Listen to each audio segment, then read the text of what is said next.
I'm here with Natasha Madison, President of Canine Justice Network. Natasha, can you tell everyone what Canine Justice Network is? Yeah, Canine Justice Network is a 501c3 nonprofit organization. We are a dog rescue, educational, and advocacy group just north of Cincinnati, Ohio. How did you start Canine Justice Network?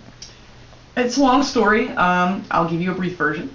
Myself and my partner, Debbie Cummings, who is also our vice president, we adopted our first dog, Tyson, from a shelter. He was my first shelter dog.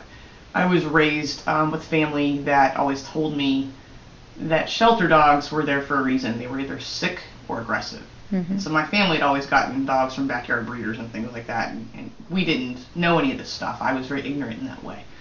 But meeting Tyson and the shelter staff and everything, I learned that everything I was taught about shelter dogs was completely wrong.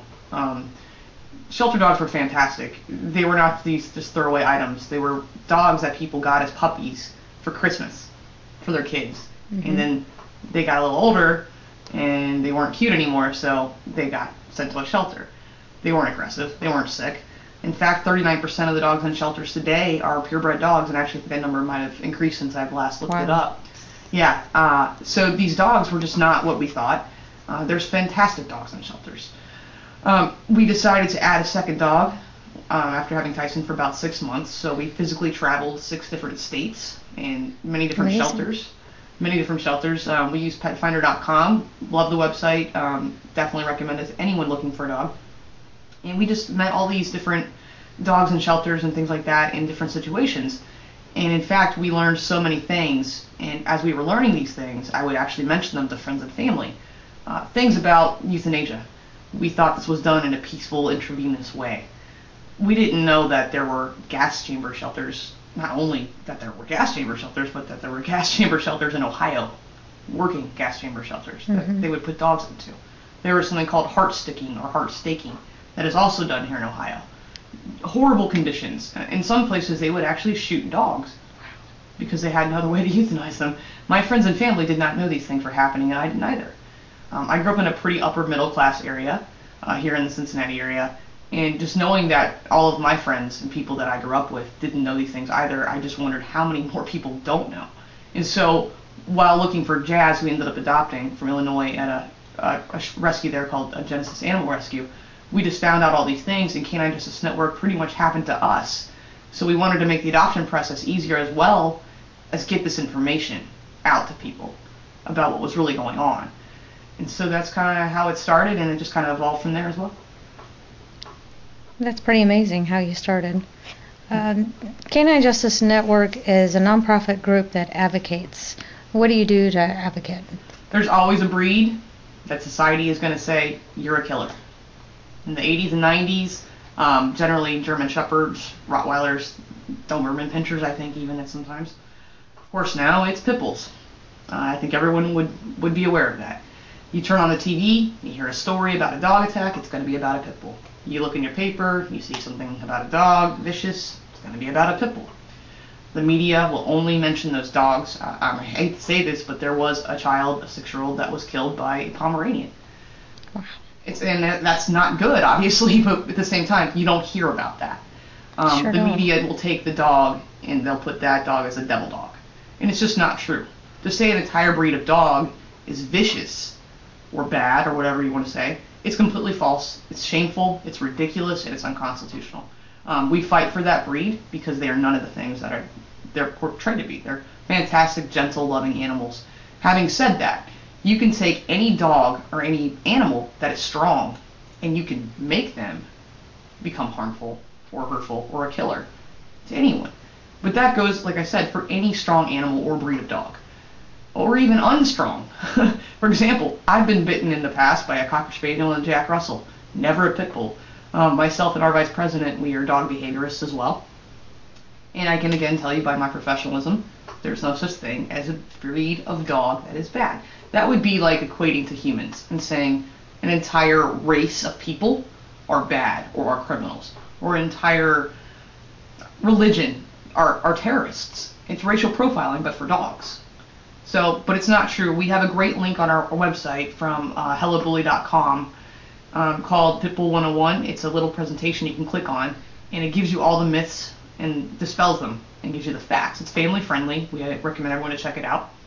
And it's just great. But, we love seeing people that have been skeptical about pit bulls and then introducing them and then watching them get their face licked off. Because that's what pit bulls really like to do. They're very gentle, loving dogs. And in fact, they were nanny dogs back in the early 1900s. Really? Yeah. That's People very actually interesting. left their babies and things with them. And just fantastic dogs, but all that's on the website too. That's interesting. And what do you do to educate? Well, a lot of what we were just saying too with the educational stuff with the pit bulls and stuff like that, very similar, ties into it. But we get so many phone calls per day, so many emails, people asking us questions. There's situations where we'll see people that have their dogs tied up outside and they've been out there for days. We'll let them know dogs are supposed to be indoors. They're supposed to be part of your family. Why would you get one if you're just going to leave it outside? There's too many things that can happen. You need to leave your dog inside with you. Spay and neuter. Unless everyone in this country, including infant and babies and elderly people in nursing homes, adopted 7 dogs each, that would be the only way that every dog in this country right now could get a home. Wow. There's too many dogs. People need to spay and neuter their pets. I just cannot explain enough how many things that we could educate people with every day. There's just so much out there. It's pretty amazing. That's a lot of dogs. Yeah. As a nonprofit, how do you rescue dogs? A lot of prayers and a lot of people. I always say it takes a village. We've been very grateful to have a great Facebook page and a lot of great Facebook fans on there. Our Facebook page is facebook.com/Canine Justice Network. We do a lot of networking. First and foremost, we need donations. There's always going to be dogs in shelters that are going to need money to get them out, whether they need transportation arranged. And again, we try to work locally as best as we can, but even Columbus to Cincinnati is about a 2-hour drive, so we can't always do that ourselves. They're going to need their shots. They're going to need to be spayed and neutered.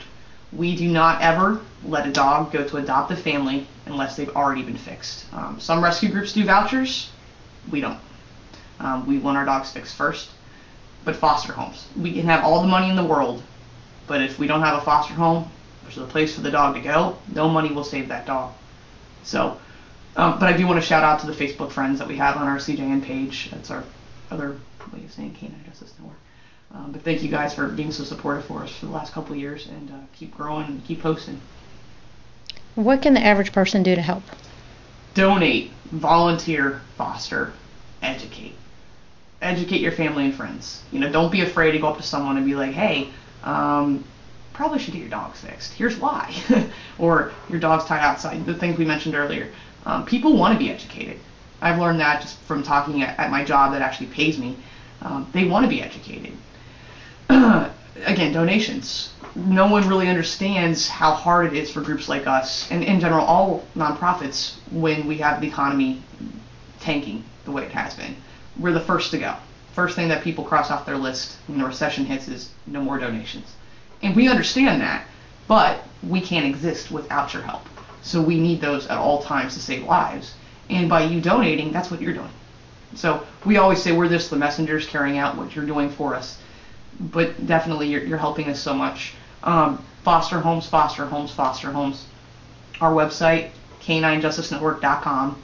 There's reasons to foster. It gives you all of our information.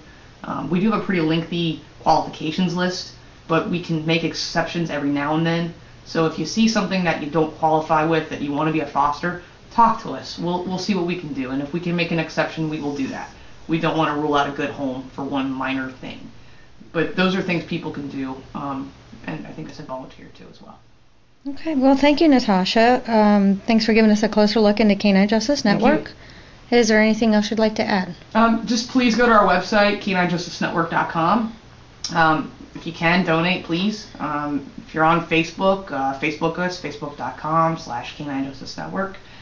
And just spay neuter your pets. Help us out. Thank you. Thank you.